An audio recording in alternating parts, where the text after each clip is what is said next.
What an amazing night for Barcelona and a horrifying night for Real Madrid. So today we'll be doing the post-match analysis of the Copa del Rey finals that happened between Barcelona and Real Madrid. Welcome to our podcast. Say hello, boys. All right, Farhan. So what do you think happened in the match yesterday? Like, what went wrong for Real Madrid?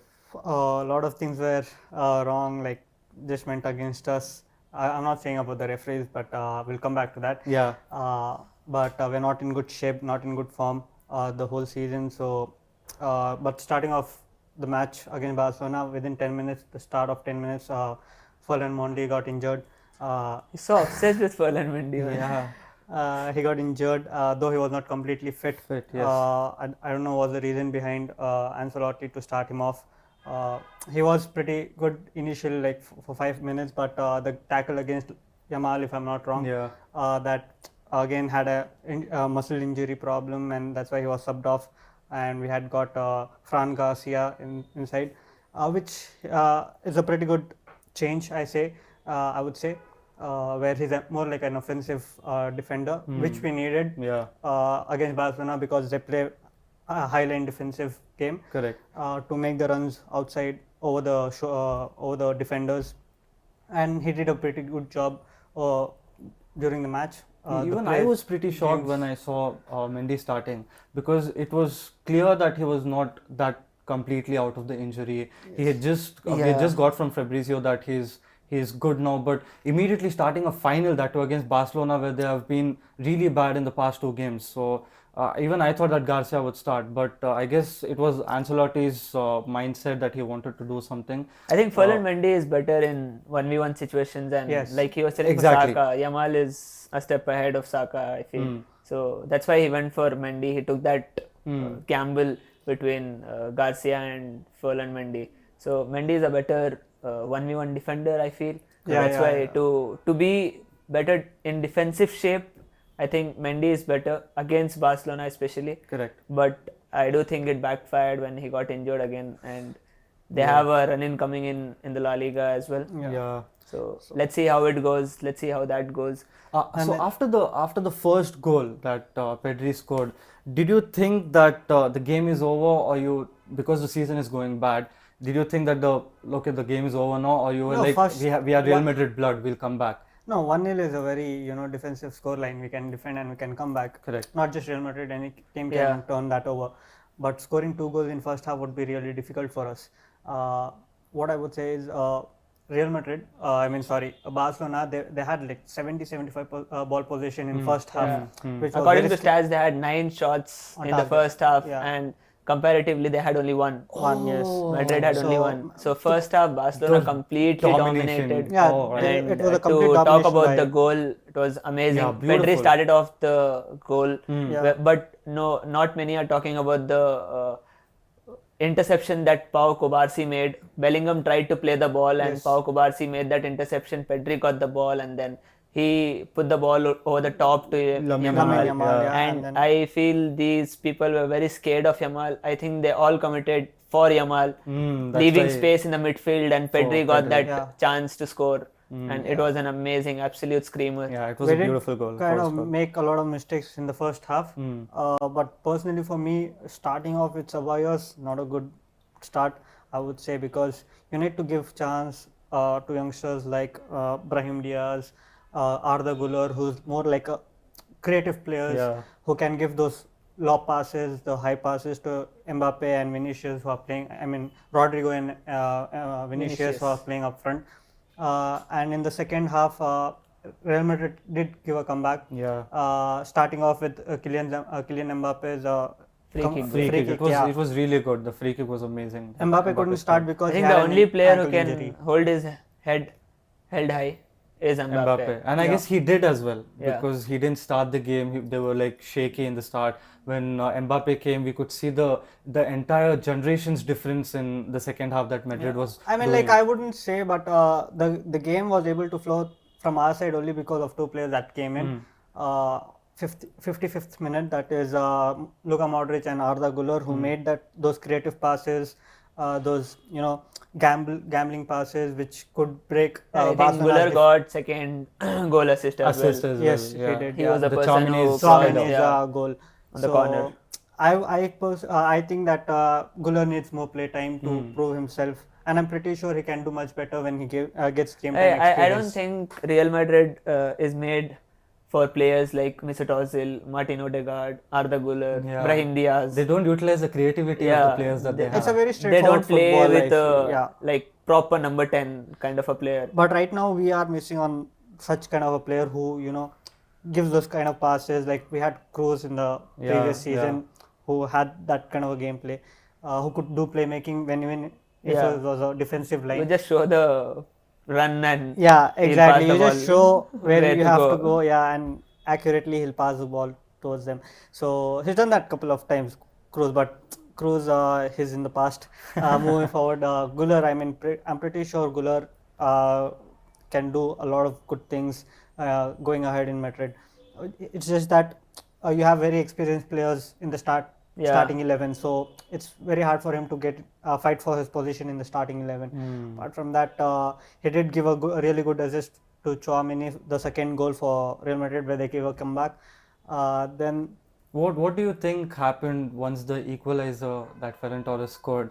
It was a silly mistake that Courtois made. Very silly mistake. He shouldn't have committed so early. I mean, how the ball that Yamal played to Ferran Torres was beautiful. But even then, he had to do a lot of job because Rudiger was right there. And he would have easily taken the ball from Ferran Torres. It would have been a 50-50 game. I wouldn't say easily because Rudiger at that moment was injured. He was still you cannot. It wouldn't have been that easy of a goal if Courtois wouldn't have stepped forward. I agree to that. It would have been a gamble that might have gone, might have not gone. Courtois stepped forward because looking into like Rudiger's injury, though he was injured, he was still continuing to play, give his best to the team. Thought Rudiger wouldn't be able to catch him up with the injury, so Courtois made that decision instantly to come forward, which was not necessary to do because he had more time and space for Ferran Torres. I don't think he can give that as an excuse that Rudiger was injured, so Courtois came out. This is the final that they are playing. Exactly. This is the final that they are playing. They cannot just tell, okay, Rudiger is injured, so Courtois is coming out. You have to get Rudiger out and get someone in that position because it's a final. You cannot gamble with someone who's injured. But we have very our injuries are on and off. We don't have exact starting in 11 playing for all this season. So talking about Rudiger, what a shithousery he did, man. Oh my what God! An absolute disgrace. Do you want to talk about it? It was so bad, disgrace to football, I would say, doing something like that. It was just a heat of the moment. You know how El Clasico matches go on. It's not the first time. It is not the first time that Rudiger has responded in that manner. A lot, dude. He always goes for the man every time. If you look into the past, you have such pressure in El Clasico games. I'm not talking about the finals. Not being just played. El Clasico. Just a week ago that we played you guys, Rudiger was all over us. He was stamping on Miles Davis-Kelly and everything. He's always been like that. That's the difference between Ramos and Rudiger. Ramos went in the crucial moments. Rudiger goes when he's frustrated. Exactly. Yeah, like so it's easy for. Yeah, Bellingham is also very. How do you put it? He goes very harsh in tackles when he's not winning the ball, when it's not going right with him. He always he always snaps and he always goes very hard on the other players, and then he starts crying.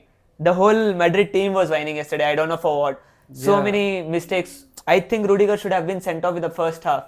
He did so many mistakes in the first half. He was so aggressive in the first half. I mean, I wouldn't agree to that. Because of the refereeing decisions, because of the refereeing, you guys made the referees even cry before the match. You guys put so much pressure on the referees before the match. We've been held on like that. How many times? I mean, I don't want to compare only with Barcelona, but this season. You start watching Premier League football, I will tell you how shit refereeing is. When you guys see how good the refereeing at Premier League is, you'll realize. We were only advantaged by VAR this season only 6 times, but which Barcelona, I would say, were advantaged like more than 10 times. I won't agree with that. I'm just saying like how. And to keep a count. How I'm Real Madrid fan is he? There were a couple of penalty incidents that were not given. A clear shirt pull by Dani Ceballos in the penalty area, as well as Rudiger's. Okay, fine, yeah. And Rudiger's flick on. I'm not telling everything is against Barcelona or Real Madrid. The pressure that Madrid had put, just like before the game, not even during the game, before the game, they said we are not gonna play with this referee. The referee came out, he cried and everything, and still you guys are like, I think I saw it somewhere that someone said even if Madrid wins, they would have told we won against the referee. Even if they lose, they would tell because of the referee. See, it was very clear what intentions you guys went for. The refereeing decisions were, I mean, absolutely bad in the game. Bad. He was very in the moment, and he was not giving it against you guys a lot of time. Only time he gave a penalty against you guys, he had to rectify it, which was a clear, non-obvious foul. It was not. It was not a foul. You're talking about Asensio and exactly. In the last minutes, it was not a foul. That was the only right decision that he made. But apart from that, there were so many times that Rudiger could have been booked. Choumini could have been booked. Choumini did get booked. So many times. Not just once. So many times. They went so hard. They went on the Achilles and he did not receive a yellow card once in the match, in the first half. The only foul, the foul that he did, not the only foul. Choumini did one of the fouls where he directly went for the ankle, what you're telling, and he got a red card, yellow card, deserving yellow card. I would agree. He did a lot of fouls before that as well, which could have been considered a yellow. Game, every player gets 3 chances, right, before getting a yellow card, before getting. In a match like El Clasico where you're going full tilt, I don't think those 3 chances deserve it, man. You guys were too harsh on players. I'm not telling. Even for the Frankie de Jong, I felt that was a red card. That was a clear and obvious error which could have led to a goal. Eventually, Mbappe scored. I'm not telling Barcelona did not deserve it. They're refereeing because of the prior situations which happened in the week. Referees were under a lot of pressure. Under a lot of pressure. Yeah. It felt so bad to see the press conference of him cry, talking about his child, telling all of these things. Let's talk something about humanity perspective. It feels very bad when we see something like this, and it felt much bad when Real Madrid came and told, okay, we are not going to let this referee do the officiating of the game. Because in the past they were so scared of playing Barcelona. Exactly felt like that 2 times they have been battered so bad that they How much was it? 4-0 and 5-2 is it? Yeah, and again 3-2 now. 4th upcoming now. Okay, alright. Talking about the 4th, what do you think you guys can do better? I would say that I think the La Liga title will be on the line in this coming match. The league will be, the title will be considered. Do you think Ancelotti will still be in charge by that time? Yeah, probably. I hope that he's in charge until the end of season, because if he leaves now during the title run. Yeah, during the title run, it'll be difficult for Real Madrid to give a comeback if they have a possibility, which I think they can. The main objective for them to win the league is Barcelona, and I feel that Ancelotti will learn from his mistakes, what he did now, and hopefully he starts off Modric. I think he should have learned by now already. They already lost a couple of matches. Initially, Mbappe was new to the team to set up the tactics and things like that. You need time to. You guys were going full tilt when you guys went ahead and signed Mbappe, and you said not just Barcelona, world needs to be ready for Real Madrid, and you guys crashed out of UCL, you crashed out of Copa del Rey. I personally feel Mbappe is a problem. I'm so sorry. I don't agree with that. I'm telling you, the whole Europe should be afraid for what's coming up if Madrid settles down. Yeah, you guys are gonna try 10 times harder now. Yeah, let's not forget too many cooks spoil the food. Yeah. I totally disagree. I think for me right now, we had Junior is a problem. Earlier before, it's not like this is the only Madrid team. I also read that somewhere when he told we also had too many players like that when they had Bale and Benzema and Ronaldo. The problem with Vinicius Junior and Mbappe are both want to be Ronaldo. But one has to be Benzema. Have you been watching Real Madrid's match? Have you been watching Real Madrid's match? One has to be Benzema in that. You cannot have two Ronaldos like that.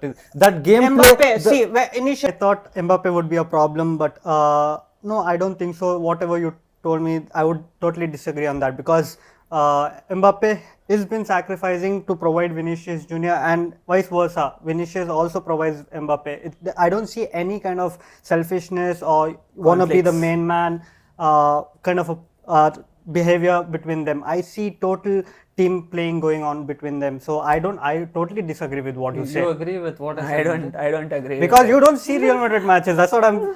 But we do. Whatever we do, it does not look like you.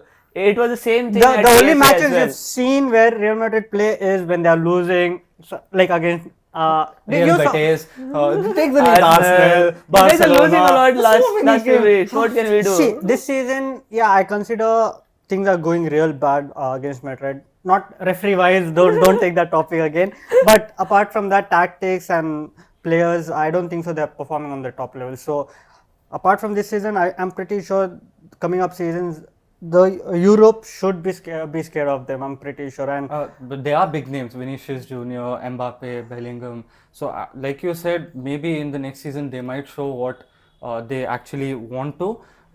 They might be selfless, like he said, but we can only see that in time. I see the only problem we are facing right now is we need a striker, because didn't he contradict himself right now? We need a striker apart from, I mean, like, see, Vinicius or Mbappe can play on right or left, okay, and we need a striker. Yeah, we need, because Kylian Mbappe is not a natural striker, he's a winger. So where do you play Vinicius then? See, that's what I'm saying. They have to be adaptable to play Vinicius on the wings Mbappe. What about Rodrigo? Yeah. Rodrigo has to, sacrifice. No, not leave. Sacrifice. On the bench, he has to sacrifice himself, depending on what striker we get in. See, sacrifice and give it to City. I will take Rodrigo any day. Continue, Bob. See, Enrique is too young to be played as a striker right now. He's getting his game time, like in small tournaments. So when you signed Mbappe, you guys knew he's not a striker. Yeah. Why did you sign? He was coming for free, and when Florentino Perez has an eye on some player, he achieves it. He gets him. I'm not see. That's what I told initially. That would be a problem. Okay, that would be a problem for Madrid.